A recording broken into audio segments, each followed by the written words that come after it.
प्रेम से बोल बाल मुकुंद भगवान की। समुपस्थित समादरणीय विप्रविंद विद्वद्वृंद, परमानंद कंद भगवान नंद नंदन यशोदानंदन देवकी नंदन, बाल मुकुंद श्याम सुंदर बांके बिहारी, मदन मोहन श्री कृष्ण चंद्र परमात्मा के दिव्याति दिव्य सुमधुर भगवत कथामृतपान करने उपस्थित समस्त शुद्ध प्रबुद्ध धर्मानुरागी भिन्नात्मा बंधुओं, शक्ति स्वरूपा भक्ति स्वरूपा श्रद्धामयी वात्सल्यमयी करुणामयी माताओं तथा बहनों, श्रीमद् भागवती वार्ता का प्रथम दिवस भगवान बांके बिहारी के पावन चरणारविंद में सादर समर्पित करते हुए हम भगवान के हैं और वो भगवान हमारे हैं, और भगवान की प्रत्येक कथा हम समस्त प्राणी मात्र के लिए सर्वविध कल्याणकारी है। तो इस परम कल्याणकारी भगवत कथा को हृदयंगम करने से पूर्व 2 बार भगवान नाम संकीर्तन करें। प्रेम से बुलबाल मुकुंद भगवान की। श्री राम जय राम जय जय राम, श्री राम राम श्री राम जय राम जय जय राम, श्री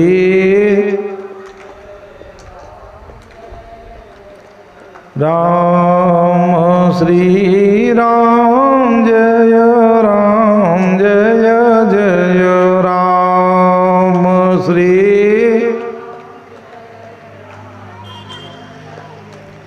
राम श्री राम जय राम जय जय राम, श्री राम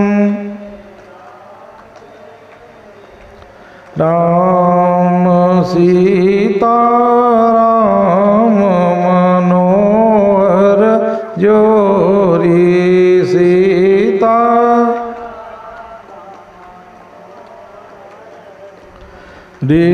दशरथ नंदन जनक किशोरी, दशरथ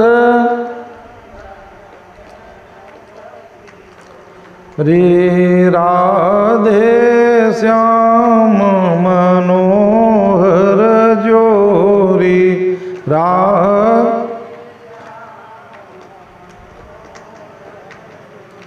रे नंदनंदन वृषभानु किशोरी, नंदनन रे उमा महेश मनोहर जोरी, उमा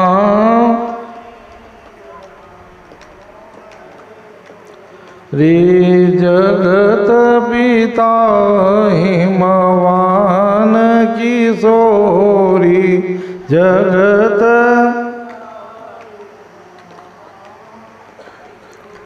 रे श्री राम जय राम जय जय राम, श्री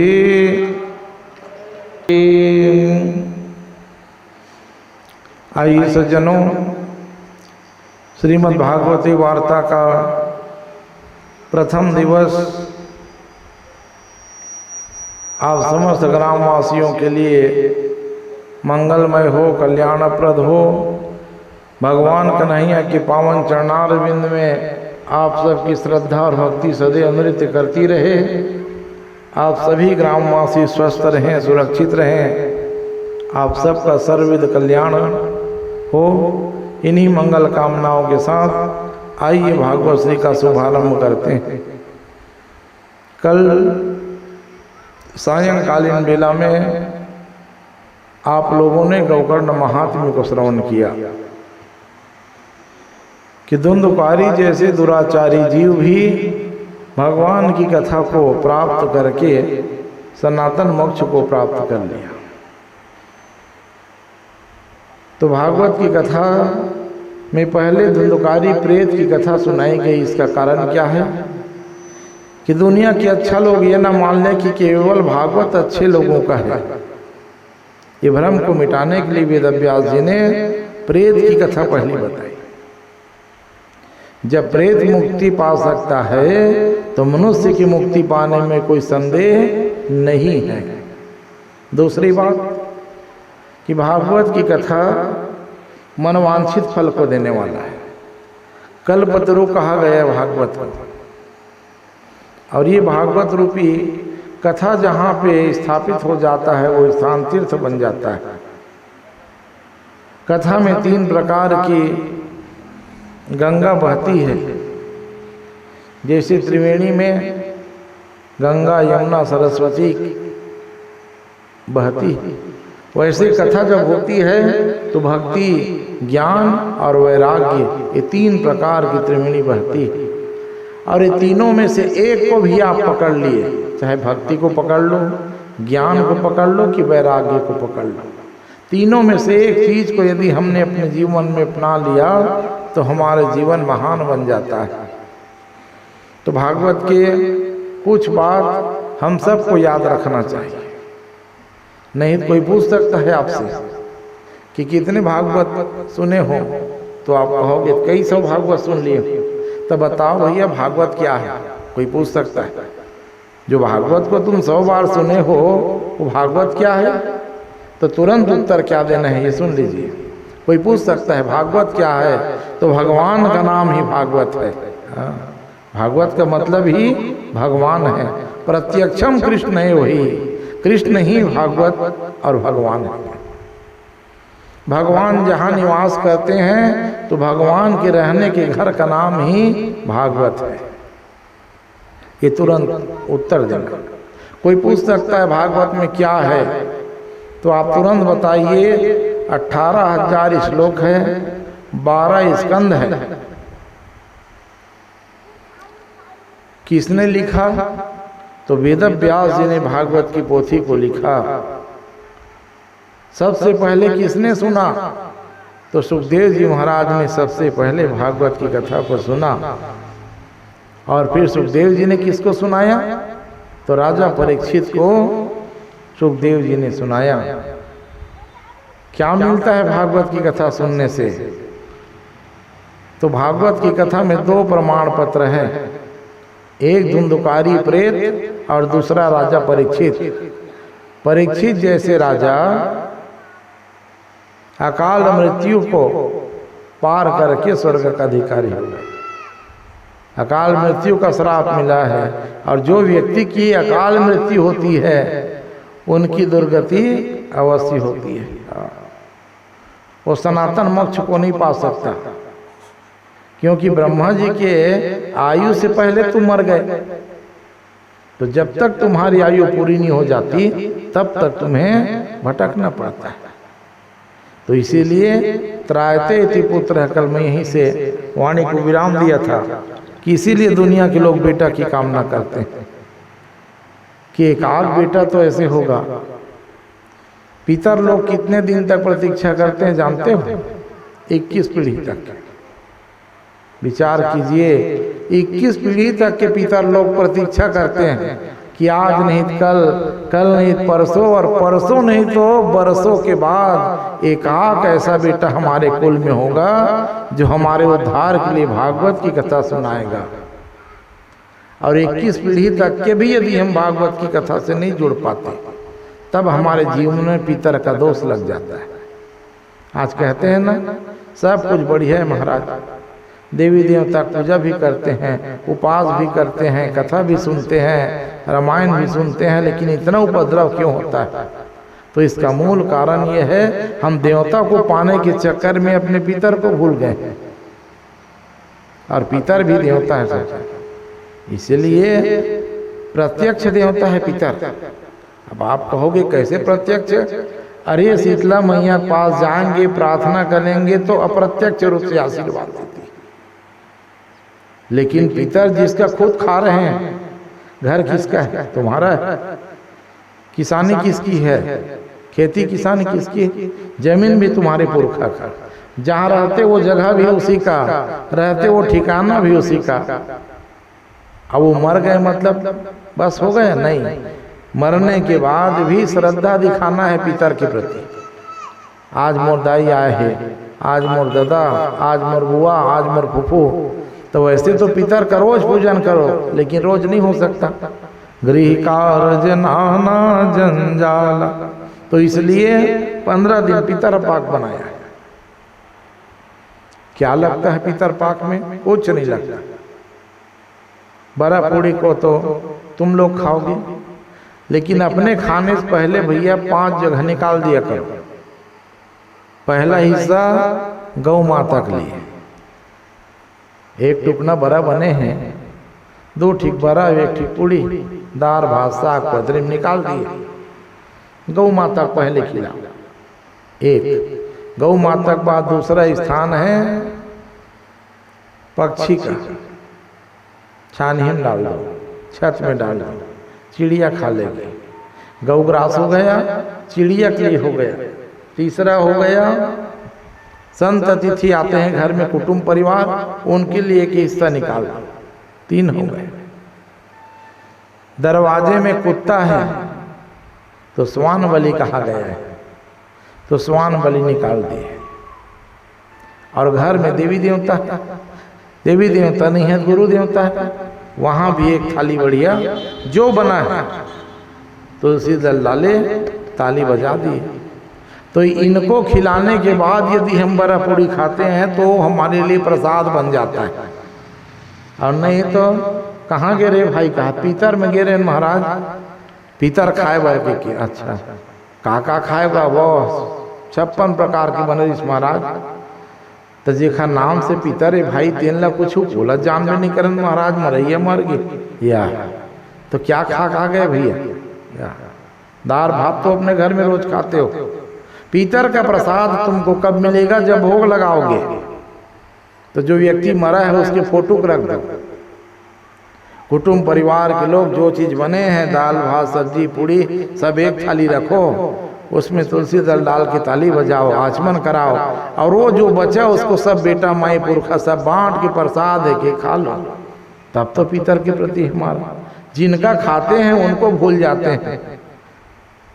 तो यदि पितर कुपित हो जाएंगे तो 33 करोड़ देवी देवता आपको नहीं बचा सकता है, जान लो सजन।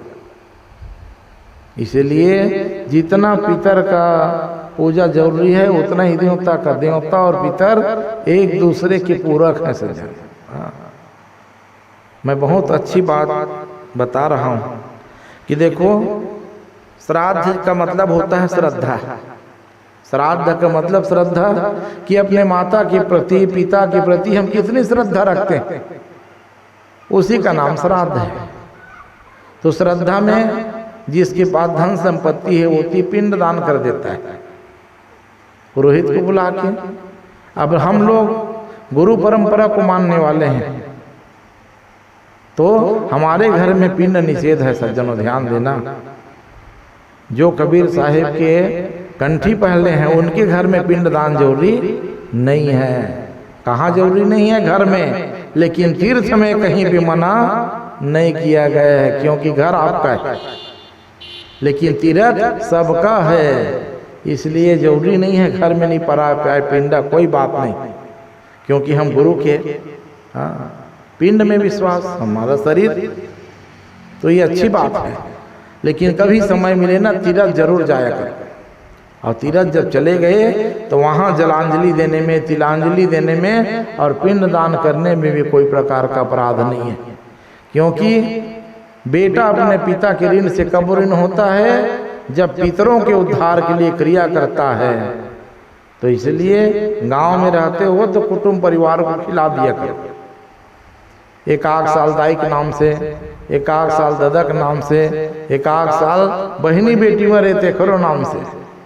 हाँ, और हमारे छत्तीसगढ़ में कहते हैं बेटी माई के हम काबर खाबो महाराज वो दूसर हो गए कहे यार, धन खाने के लिए तुम हो गए। अब बेटी माई का भी दूसर नहीं हो सकती। गोत्र भले बदल जाता है लेकिन मानने का तरीका तो और बढ़ जाता है। माता पिता के लिए करोगे तो 1 गुना फल मिलेगा, बाप के लिए क्रिया करोगे तो 1 गुना, माँ के लिए करोगे तो 100 गुना, और बहन बेटी के लिए करोगे तो 1000 गुना, और बिना जाने समझे व्यक्ति के लिए करोगे तो 1 लाख गुना फल प्राप्त होता है। ये जान लो सज्जन। इसीलिए क्रिया लोको न कर्तव्य है। भागवत में वेद व्यास यही बताना चाहते हैं कि अरे जीव, मनुष्य जीवन मिला है तो लोक और परलोक को संवारने का अंतिम सीढ़ी है ये।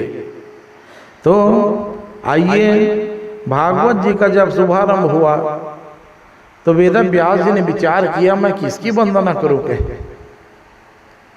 तो बहुत विचार किए, यदि मैं कोई देवी देवता की वंदना करूंगा तो कई प्रकार के भगत है दुनिया में। हाँ, कहेंगे नहीं नहीं गणेश जी की वंदना किए हैं, हम गणेश को नहीं मानते। दुर्गा जी भक्त कहेंगे अरे दुर्गा जी की वंदना नहीं है, कहे तो हम नहीं मानेंगे भागवत को। तो इसीलिए वेद व्यास जी ने विचार किया मैं ऐसी रचना करूं जिसमें सबका कल्याण हो गए। तो मंगलाचरण जब होता है तो भागवत किसका है? कन्हैया की कथा है। वंदना किसकी होनी चाहिए थी? गोपाल जी को होना चाहिए, लेकिन नहीं, वेद व्यास जी ने भागवत में किसकी वंदना की? सत्यम परम धीमहि, सत्य की वंदना की गई। सत्य को सब मानते हो कि नहीं मानते हो? बिल्कुल मानते हैं महाराज। 88,000 संत महात्मा बैठे हैं। सूत जी ने पूछा कि बताओ भाई तुम लोग किसको किसको मानने वाले हो? तो उस समय भी हजारों देवी देवता तक मानने वाले, कोई कहे गणेश, कोई कहे दुर्गा, कोई कहे शंकर। हो इसमें बात बिगड़ जाएगी कहे। और कहाँ कहाँ मैं सबके लिए अलग अलग कथा बताऊंगा कहे। तो जिसमें सबका कल्याण हो जाए वो भागवत की कथा मैं बता रहा हूँ कहे। जब वंदना हुआ सब लोग सुने कि जन्माद्यस्य यतोऽन्वयादितरतस् चार्थे स्वभिज्ञ स्वराट तेनो ब्रह्म हृदयादिकवये मुह्यन्ति यत्सूरय तेजो वारिमृदां यथा विनिमयो यत्र त्रिसर्गोन्मृषा धाम्ना स्वेन सदा निरस्तकोकं सत्यम परम धीमहि। सत्य की वंदना करके वेद व्यास जी ने बता दिया कि भागवत रूपी जो ग्रंथ है वो सबके लिए कल्याणकारी है। तो पहला सत्य की वंदना से भागवत की कथा प्रारंभ होती है। प्रारंभ में भी सत्य, मध्य में भी सत्य और अंतिम में भी सत्य। सत्य सत्य सत्य मतलब भागवत में भगवान ने बताना चाहते हैं अरे जीव सत्य के मार्ग में चलने का प्रयास करो। कलयुग है, पूरा का पूरा सत्य के मार्ग में नहीं चलते तो कम से कम दिन में 1 बार तो सत्य बोल लिया करो। आज 1 बोलोगे तो कल 2 बोलने की इच्छा होगी, 2 बोलोगे 3 बोलने की इच्छा होगी। ऐसा करते करते आपका जीवन जो है संवर जाएगा। तो सत्यम परम धीमहि, तो सत्य की वंदना की गई है पहले श्लोक में। दूसरे श्लोक में धर्म की व्याख्या। मन भ्रमित हो जाता है कि कौन बड़े हैं और कौन छोटे हैं। तो बड़ी सुंदर व्याख्या किए कि धर्म क्या है मनुष्य के लिए। मनुष्य के लिए सबसे परम धर्म क्या है? तो किसी भी प्रकार के उपाय करके भगवान को पा लेना, यही सबसे बड़ा धर्म है और कोई धर्म नहीं।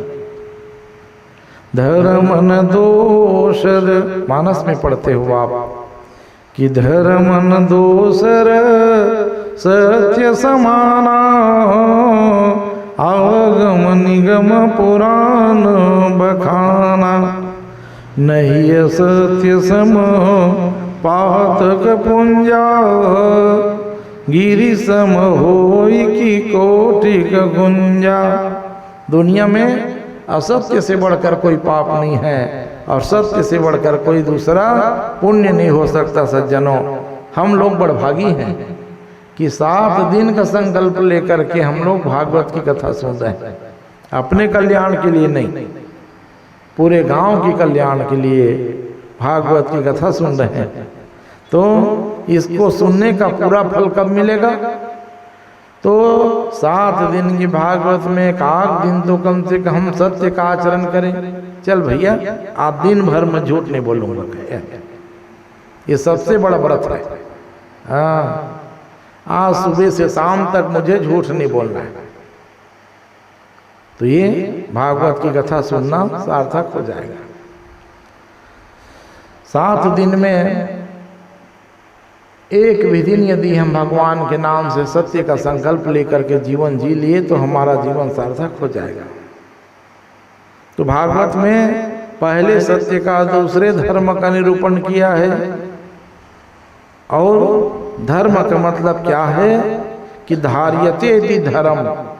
धर्म का मतलब होता है जिसमें धारण करने की क्षमता हो, वो धर्म है। और संप्रदाय का मतलब क्या है? उपासना की पद्धति। जाना खमरिया सबको है, लेकिन खमरिया जाने के की रास्ता थोड़ी। सीधा जाओगे तब भी खमरिया, भाट कुंडीरा हो जाओगे तब भी खमरिया, इंदौरी हो के जाओगे तब भी खमरिया, और कंवरधा से घूम के लोहारा हो जाओगे तब भी खमरिया।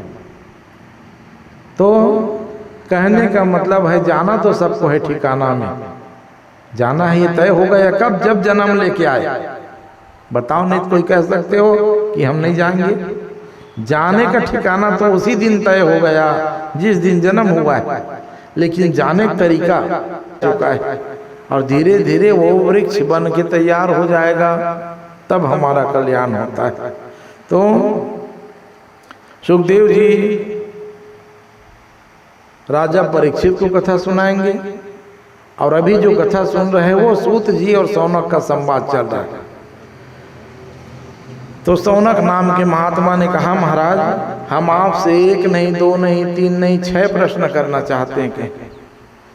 और जो 6 प्रश्न सूत जी ने, सौनक महाराज ने सूत जी से पूछा, वो हमारे जीवन के लिए प्रमाण बन गए। पहला प्रश्न क्या किए थे कि मनुष्य के लिए परम धर्म क्या है महाराज, ये बता देते कह। तो कहा मनुष्य के लिए परम धर्म यही है कि किसी भी प्रकार से उपाय करके भगवान को पा लेना। भगवान को पाने के लिए हम लोग क्या क्या करते हैं? तीर्थ जाते हैं। क्यों जाते हैं तीर्थ? अरे भगवान का साथ लग जाएगा। तीर्थ नहीं जा पाते तो उपवास करते हो घर में। उपास का मतलब क्या है? उप समीपे आसनम यस्य स उपासनम।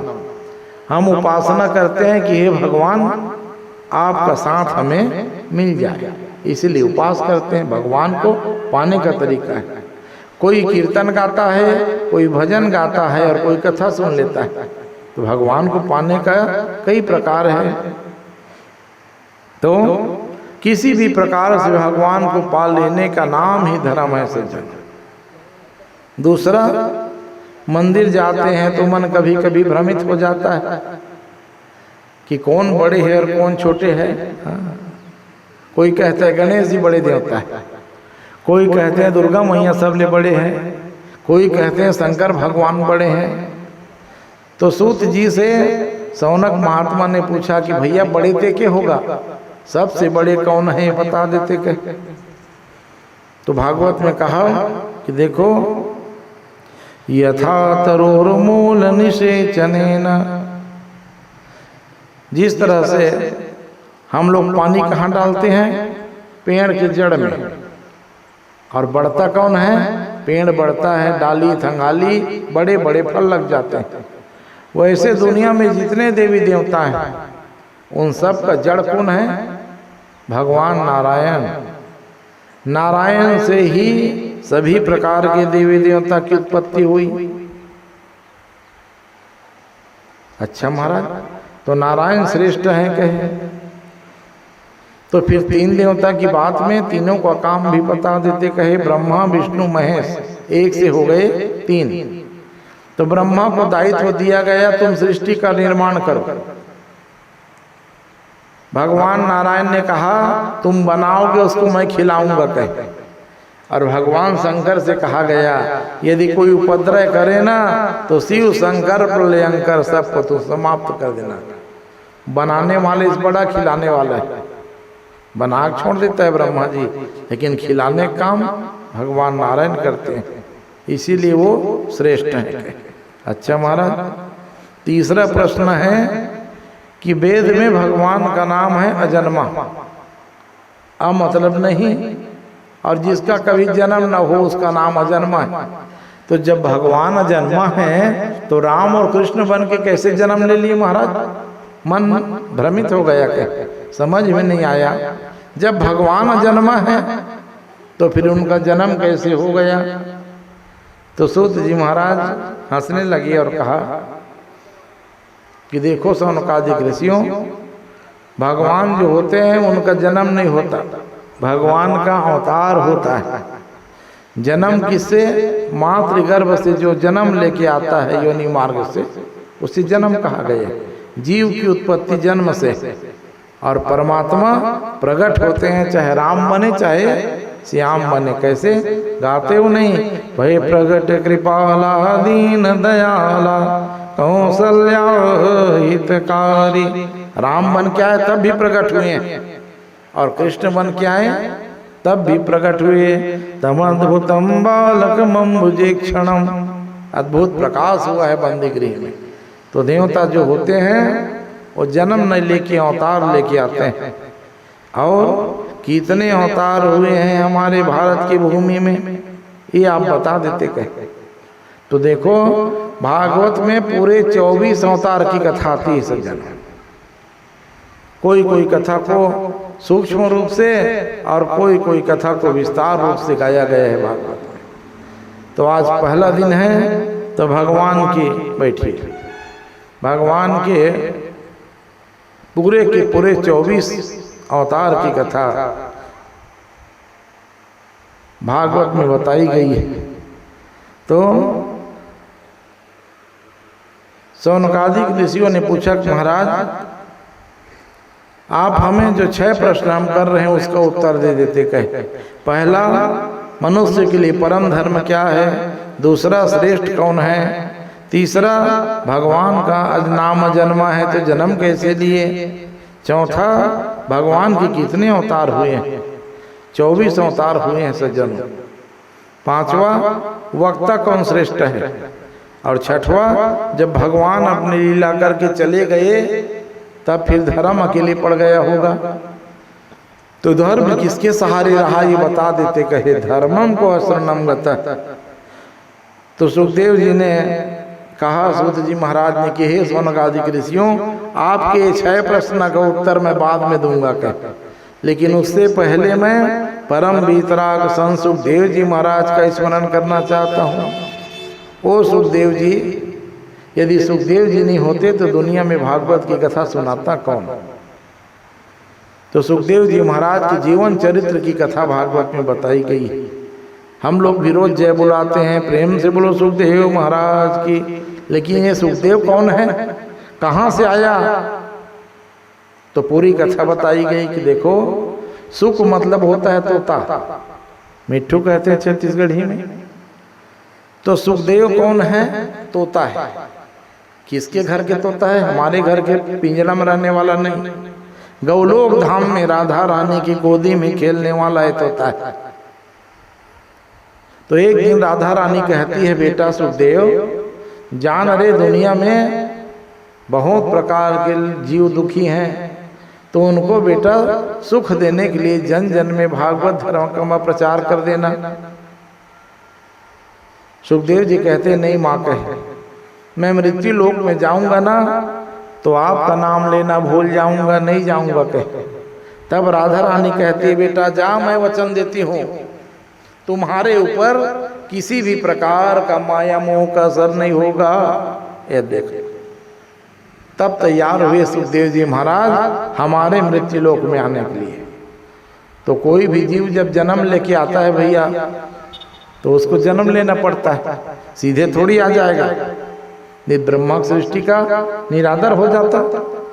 तो ये सुखदेव जी वहां से चले गौलोक धाम से, तो रास्ते में आया कौन? कैलाश मानसरोवर। कैलाश मानसरोवर में आके कहे, अब यहीं से मैं जन्म लूंगा कहे। तो तोता है, किसके घर जन्म लेगा भाई?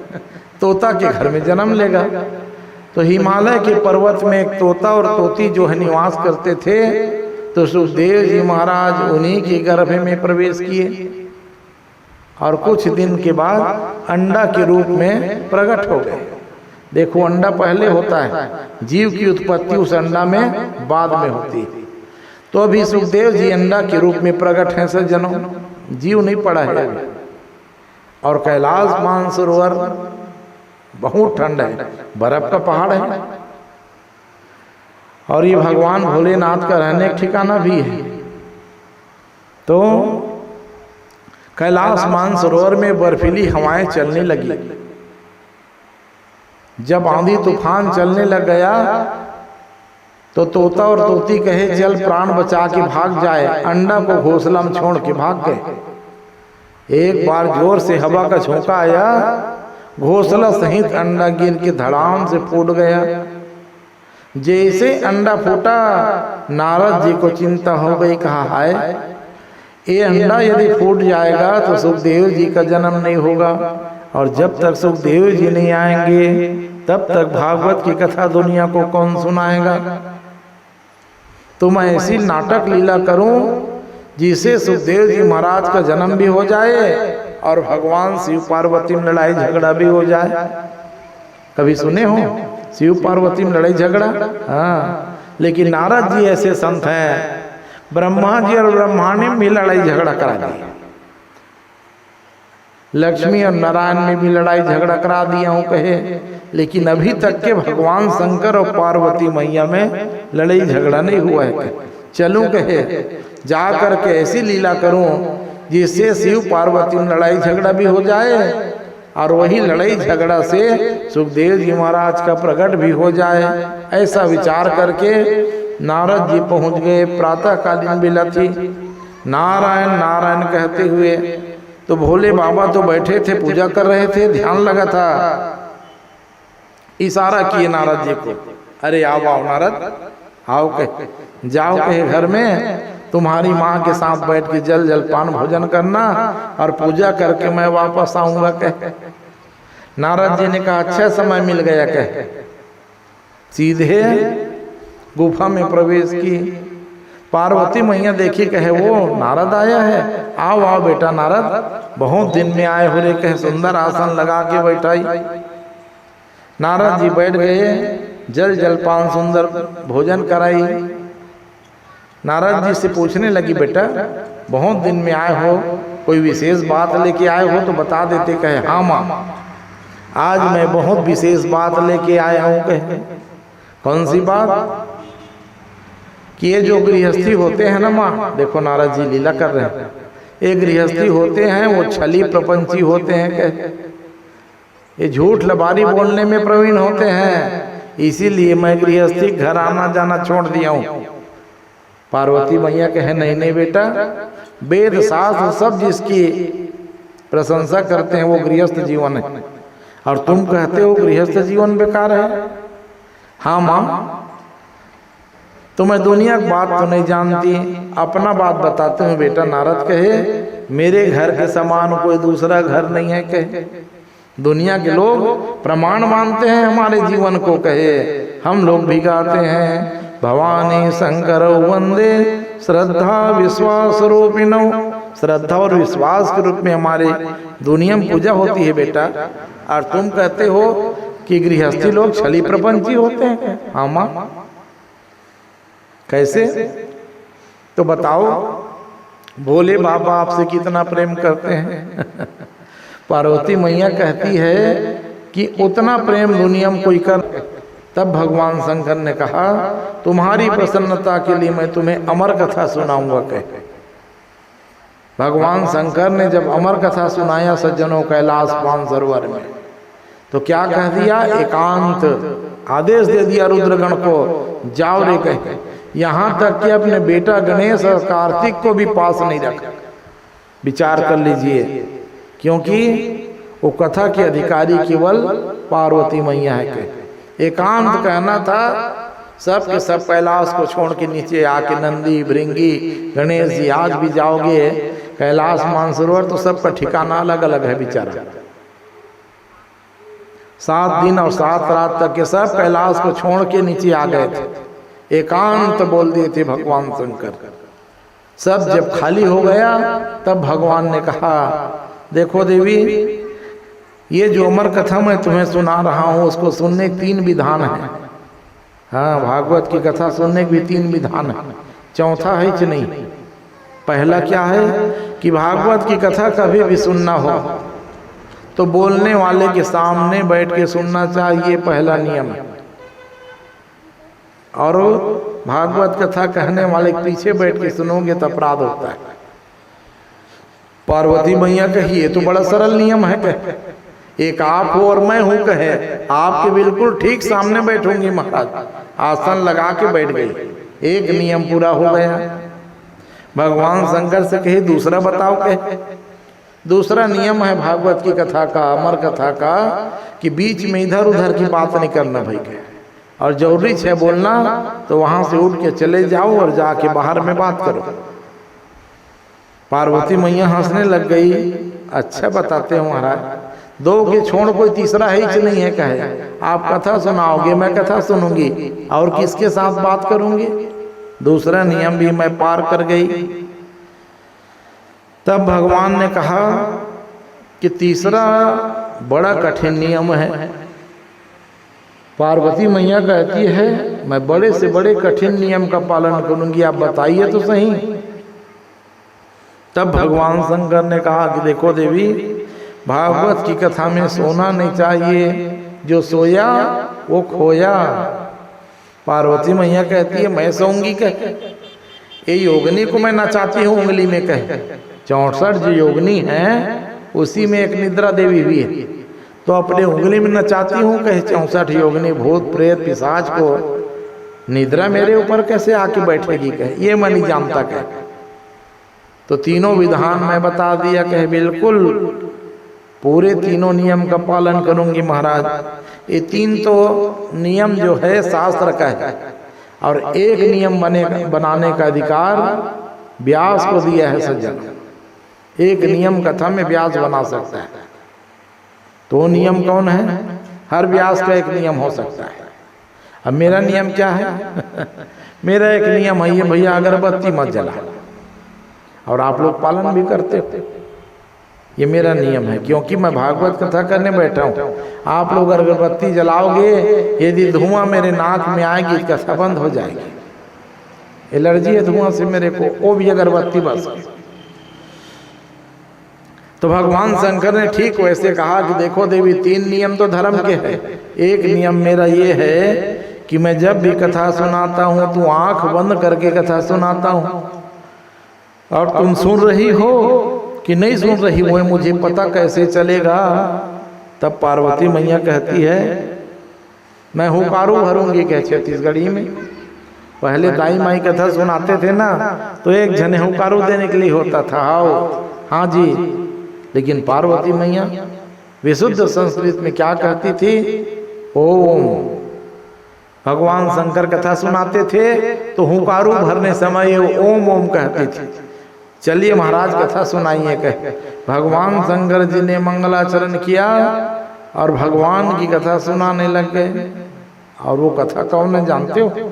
अमर कथा, भागवत की ही कथा अमर कथा है सज्जनों, जो 7 दिन और 7 रात तक के बिना विराम के चली, अविराम गति से। न भगवान शंकर आसन बदले, न पार्वती मैया आसन बदली, तब वो कथा जीवन में परिवर्तन लाती है। तो मंगलाचरण हुआ, पार्वती मैया सामने बैठ के कथा सुन रही है। भगवान बताने लगे मनु करदम संवाद कि देखो पार्वती, मनु और करदम की बेटी देवहूति के साथ विवाह हुआ है, ये देख कथा बताने लगे। पहले दिन की कथा पूरी हो गई। दूसरे दिन कहा कि अरे पार्वती, तुम ही सती बनी थी, तो सती तुम्हारा चरित्र मैं बता देता हूँ। सती के चरित्र को सुनाया भगवान शंकर ने। एक गलती कर दी थी, परिणाम शरीर छोड़ना पड़ा। नहीं बाबा, वो गलती नहीं करूंगी, कहे सती चरित्र सुनाए। तीसरा दिन भक्त प्रहलाद की कथा सुनाए। चौथे दिन भगवान के जन्मोत्सव की कथा सुनाए। 5वें दिन भगवान का विवाह रुक्मणी के साथ हुआ। 6वां दिन सुदामा की मित्रता की कथा, और जैसे ही सुदामा की कथा पूरी होती है ना, भागवत की कथा में नीरसपन आ जाता है, क्योंकि उसके बाद क्या बच जाता है? दत्तात्रेय 24 गुरु कथा। ज्ञानी का लक्षण क्या है, सन्यासी का लक्षण क्या है, वैराग्य क्या है, ऐसे कथा जब चली ना तो 5 दिन तक कथा सुनी है तो जम भाई आ गई। संस्कृत में जिरिम्भण कहते हैं, मुंह खोली जोर से। जिरिम्भण बड़ा भयंकर चीज है, कितना भी मुंह बंद करने का प्रयास करो लेकिन जम्भाई आती तो मुंह खुल जाता है। जम्भाई आई और जम्भाई आने के बाद निद्रा देवी आके सिर में बैठ गई पार्वती मैया, और जैसे निद्रा देवी बैठी वहीं लुढ़क गई। अब कथा कौन सुने? लेकिन 5 दिन तक कथा पूरी हो गई थी। पीछे में परिणाम क्या हुआ था ये बात सुनिए। जो फूटा हुआ अंडा पड़ा था वो पहले दिन की कथा के प्रभाव से फूटा हुआ अंडा फिर साबित हो गया। दूसरे दिन की कथा के प्रभाव से वो अंडा फिर से फूटा और एक छोटे से नन्हा तोता ने जन्म लिया। तीसरा दिन की कथा को सुन के उसका शरीर जो है बढ़ने लगा। चौथे दिन भगवान के जन्मोत्सव की कथा सुना, पंख वगैरह सब आ गए तोता में, यही सुखदेव जी। और 5वें दिन की कथा को सुन करके वो गदगद हो गया है। और जैसे पार्वती मैया सो गई, सुखदेव जी ने कहा कथा तो पूरा सुनूंगा, कहे भले मुझे पाप लग जाए कहे। तो तोता बड़ा नकलची पक्षी होता है, घर के तोता को राम कहो तो राम राम कहना सीख जाता है, गाली बकोगे तो गाली देना सीख जाता है। नकलची है तोता, मतलब नकलची पक्षी। अब वो तो साक्षात सुखदेव ही तोता बने। तो भगवान शंकर भी रहस्य नहीं जान पाए कि पार्वती सो गई है, कथा में मग्न है भगवान। और 6वें दिन की कथा पूरी हो गई। 7वें दिन की कथा पूरी हुई। भगवान शंकर ने जोर से जयकारा लगाया, प्रेम से बोलो भक्त वत्सल भगवान की। तब हड़बड़ा के उठी पार्वती मैया और भगवान से पूछती है कि महाराज उद्धव से भगवान ने क्या कहा? शंकर ने कहा ये तो 6वें दिन कथा पूरी हो गई कहे। दत्तात्रेय की 24 गुरु कथा और कथा पूरी हो गई, तभी जयकारा लगाया कहे। हंसने लग गई पार्वती मैया, आप भी बड़े भोले बाबा, किसको कथा सुना दिए कहे, मैं तो सो गई थी कहे। तब भगवान शंकर को क्रोध आया, अरे जब तुम सो गई थी तो ओम ओम कौन बोल रहा था? यदि गलत व्यक्ति ये कथा सुन लेगा तो उपद्रव कर देगा, दुनिया में अमर हो जाएगा वो। इधर उधर देखे, यहाँ तो कोई नहीं है। जब पीछे मुड़ के देखे तो वही नन्हा सा सुखदेव रूपी तोता गदगद हो करके भगवान को देख रहा था। भगवान त्रिशूल उठाए और मारने के लिए दौड़े, लेकिन कथा के प्रभाव से वो तो अमर हो चुका था, उड़ने लगा। और उड़ते उड़ते कहाँ आया? कैलाश मानसरोवर से नीचे आओगे बद्रीनाथ धाम पड़ता है। तो बद्रीनाथ धाम में जैसे उड़ते हुए आया तोता, तो बद्रीनाथ धाम में कौन रहते हैं? वेद व्यास जी अपने पत्नी बिठपा देवी के साथ बैठे थे। उनकी पत्नी रोज पूछती थी बेटा कब होगा, बेटा कब होगा। वेद व्यास जी ने कहा अब बेटा आने वाला है, कहे चिंता मत करके। इतना दोनों पति पत्नी बोल रहे थे, जोर से जब भाई आई, यहाँ भी जिरिम्भण, जोर से जब भाई आई बिठपा देवी को मुंह खुला, छोटे से सूक्ष्म तोता का रूप बना करके मुख मार्ग से जाके गर्भ में स्थापित हो गए सुखदेव जी महाराज। यदि शंकर भगवान चाहते तो वहीं से त्रिशूल में मार सकते थे, लेकिन त्रिशूल को पीछे खींच लिए। जा रे सुखदेव, अब तो उम्र हो गया बेटा का, मैं शंकर हो करके तुम्हें नहीं मार सकता। क्यों नहीं मार सकता? क्योंकि तुमने माँ के गर्भ को मंदिर बना लिया है। और देखो जो काम भगवान शंकर ने नहीं किया सज्जनों, वो काम हम लोग कर रहे हैं। क्या कर रहे हैं? भ्रूण हत्या, गर्भ हत्या महापाप है। बेटा बेटा के चक्कर में लाखों बेटियां गर्भ में मारी गई। व्यासपीठ से हम इसकी खूब निंदा करते हैं। तो गर्भस्थ शिशु को मारना भयंकर अपराध है सज्जन।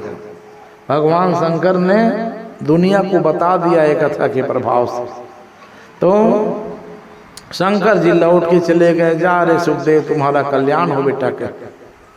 अब मातृ गर्भ में निवास किए। लौकिक बालक कितने दिन तक रहता है माँ के गर्भ में? 9 महीना, और कोई कोई बालक 10 महीना, 10 और बस 11वां 12वां महीना नहीं होता। तो सुखदेव जी ऐसे परम संत हैं जो माँ के गर्भ को मंदिर बना करके रहना शुरू किए। एक दिन से हफ्ता, हफ्ता से महीना, महीना से साल, और 10 साल जब पूरा हो गया, 11वां साल चलने लग गया। तो 11 साल जब चल रहा था गर्भ का, तो उसकी माँ को उठने बैठने खाने पीने में तकलीफ होने लग गई। तब वेद व्यास से कहती है कि महाराज ये कैसे बेटा है पेट में? कहे 11 साल पूरा हो गया, 12 लग गया है, कहे ये जन्म कब लेगा? आप कुछ करिए ना, कहे। तब वेद व्यास जी ने हाथ जोड़ के प्रार्थना किया। एक पिता अपने ज्ञानी बेटा को बुला रहा है, हाथ जोड़ के ध्यान देना। वेद व्यास जी ने कहा, ओ बेटा जल्दी से प्रकट हो जा रे सुखदेव के, तुम्हारे माता को बड़ी पीड़ा हो रही है, और तुम कैसे बेटा हो जो अपने माँ को दुख देने के लिए आए हो? तो गर्भ के अंदर से ही सुखदेव जी ने बोला, सज्जन पिताजी मैं कई बार गया हूँ और कई बार आया हूँ, कहे अब मैं माँ के गर्भ से बाहर नहीं आऊंगा। क्यों?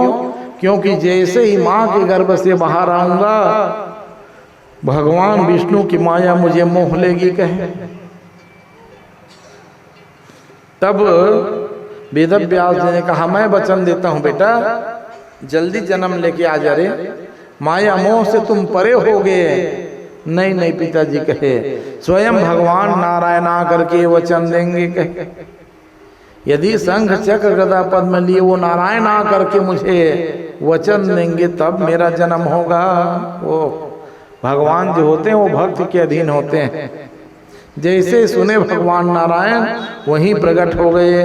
प्रेम से बोलो भक्तवत्सल भगवान की। और भगवान ने कहा, बेटा सुखदेव जल्दी से बाहर आओ मातृगर्भ से बेटा, मैं तुम्हें वचन देता हूँ माया मोह का असर तुम्हारे ऊपर नहीं होगा बेटा। इतना सुनना था। गर्भ का 12 महीना 12 वर्ष जैसे पूर्ण हुआ, तुरंत प्रकट हो गए। प्रेम से बोलो सुखदेव महाराज की। सुखदेव जी महाराज प्रकट हुए 12 साल के लेकर। घुटनम चलने की जरूरत नहीं है, वो तो सीधे खड़े हुआ। अब 12 साल का लड़का प्रकट हुआ है, और प्रकट हुआ, माता पिता चरणों में प्रणाम किया। पिताजी अब मैं चला सन्यासी बन के। माँ रोने लग गई, बेटा मैं तुम्हें गोद में खिलाना चाहती हूँ रे, अपना दूध पिलाऊंगी, कहे नहलाऊंगी धुलाऊंगी। सुखदेव जी ने कहा, वो समय तो निकल गया माँ, कहे अब 12 साल के हो गए हूँ, कहे अब मैं चला जंगल के। जाने लगा। जब माँ रोने लग गई तब वेद व्यास जी पीछे पीछे चले। और रुक ना बेटा, रुक ना बेटा। ये कहता था रुक ना बेटा, पेड़ जो है वहां से चिल्लाता था, अरे वेद व्यास लौट के चले जाओ, न ये किसी का बेटा है न तुम इसके बाप हो, कहे परम ज्ञानी है, जाने दो जाने दो। ऐसा करते करते एक सरोवर के पास जब पहुंचे तो सरोवर में गांव की माताएं निर्वस्त्र स्नान कर रही थी। तो सुखदेव जी चले गए नंग धड़ंग, किसी को लज्जा नहीं आई से। और जब पीछे पीछे वेद व्यास जी जब गए, वेद व्यास जी को आते हुए माताएं देखी, जल्दी जल्दी शरीर को ढकने लग गई। वेद व्यास जी को हंसी आई, मेरा इतना सुंदर युवा पुत्र यहाँ से निकल गया, तुमको लज्जा नहीं आई कहे? और मैं बुढ़वा ठुढ़वा तुम्हारे बाप बाबा आजा, मुझे देख के लज्जा करती हो कहे? तब उन माताओं ने ज्ञान दिया कि देखो वेद व्यास जी, सुखदेव जी महाराज परम संत हैं, कहे उनके सामने यदि हजारों कपड़ा हम पहने हैं तब भी बिना कपड़ा खाए, और बिना कपड़ा खाए तब भी उनके सामने हजारों कपड़ा पहने। कैसे कि लज्जा की उत्पत्ति कब होती है? लज्जा की उत्पत्ति कब होती है स्त्री और पुरुष के भेद को जब हम जान लेते हैं तब। और सुखदेव जी महाराज तो स्त्री पुरुष के भेद जानते नहीं, क्योंकि माँ के गर्भ से जन्म लेते ही सीधे पहुंच गए। और आप ठहरे गृहस्थी महाराज, इसलिए आपको देख के लज्जा हुई। क्या माताओं में 9 साल के बाद और बेटाओं में 12 साल के बाद काम वासना की उत्पत्ति होती है, इसे शास्त्र में वर्णन है। तो सुखदेव जी महाराज परम संत है। महाराज आप लौट जाइए। उन माताओं को बात को सुन के वेद व्यास जी को लौट के आना पड़ा, लेकिन मन नहीं लगता था, क्योंकि एक लौता बेटा घर को छोड़ के चला जाए तो बताओ माँ बाप के ऊपर क्या बीती होगी। तो मंगलाचरण में यहीं से भागवत की कथा प्रारंभ होती है। यम प्रव्रजंत मनुपेतमपेत कृत्याम द्वैपायनो विरह कातर आजुहाव पुत्रेति तन्मयतया तरवो विनेदो स्तम सर्वभूत हृदय मुनिमानतोस्मि। तो सुखदेव जी महाराज को वंदना किया। सुखदेव जी परम संत चले गए, समाधि लगा करके बैठ गए, और घर में वेद व्यास जी का मन नहीं लगता था। सूत जी ने कहा, हे सौनकादिक ऋषियों, ऐसे जीवन चरित्र है सुखदेव जी महाराज का, जन्म लेते ही जो सन्यासी बन जाए वो परम वीतराग संत सुखदेव जी हो सकते हैं। अब मैं तुम्हें 6 प्रश्न तुम किए हो, उनका उत्तर देता हूँ। कहे प्रेम से बोलो भक्तवत्सल भगवान की। बांके बिहारी जय हो तुम्हारी, बांके तुम्हारी, बांके बिहारी जय हो तुम्हारी, बांके बिहारी तुम्हारी जय हो तुम्हारी, लाला जय हो तुम्हारी जय हो तुम्हारी। दर्शन दे दो अब बनवारी, दर्शन वारी अखियात वारी अखियात रस रही है हमारी, अखियात रस री। बांके बिहारी जय हो तुम्हारी, बांके। प्रेम से बुलवाल मंद भगवान की। आदरणीय सूत जी ने सौनकादिक ऋषियों को जो 6 प्रश्न किए थे उसका उत्तर दे रहे। पहला प्रश्न क्या था कि मनुष्य के लिए परम धर्म क्या है? तो उत्तर दिए कि किसी भी प्रकार से भगवान के चरणों में प्रेम हो जाए, ये उपाय करना मनुष्य के लिए परम धर्म है। दूसरा, मंदिर जाते हैं, श्रेष्ठ कौन है? तो भगवान नारायण ही श्रेष्ठ है सज्जन। तीसरा प्रश्न ये था कि भगवान का नाम जन्मा है तो जन्म कैसे लिए? तो भगवान का जन्म नहीं, अवतार होता है। और चौथा प्रश्न ये था कि भगवान के 24 अवतार हुए हैं, और वो 24 अवतार में कौन कौन से अवतार, इसको सुनने की इच्छा है कहे।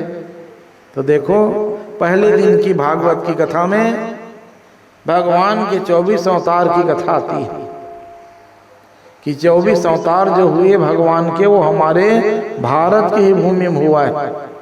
कोई भी भगवान का अवतार ब्रिटेन, पाकिस्तान, श्रीलंका और अमेरिका में नहीं हुआ सज्जन। इसलिए हम बड़भागी, जितने अवतार हुए भगवान के वो भारत की भूमि में हुए हैं। तो आइए ध्यान देकर के हम सुन करके भगवान के 24 अवतारों का चिंतन करें। सबसे पहला अवतार कौन है भगवान का? कल सुन रहे थे जिसकी कथा, सनक, सनंदन, सनातन और सनत कुमार, ये चारों भाई भगवान के पहले अवतार हैं। दूसरे नंबर में भगवान ने 12 रूप धारण किया। शुकर बने थे नहीं भगवान, पृथ्वी की स्थापना के लिए, तो भगवान का दूसरा अवतार हुआ वराह अवतार। तीसरा संत नारद जी, जिसकी आप चरित्र भी सुन रहे थे, नारद जी का अवतार भगवान का तीसरा अवतार कहा गया है। चौथे नंबर में भगवान को नर और नारायण बनना पड़ा। पांचवा नंबर में कपिल नारायण भगवान। छठवें नंबर में दत्तात्रेय जी महाराज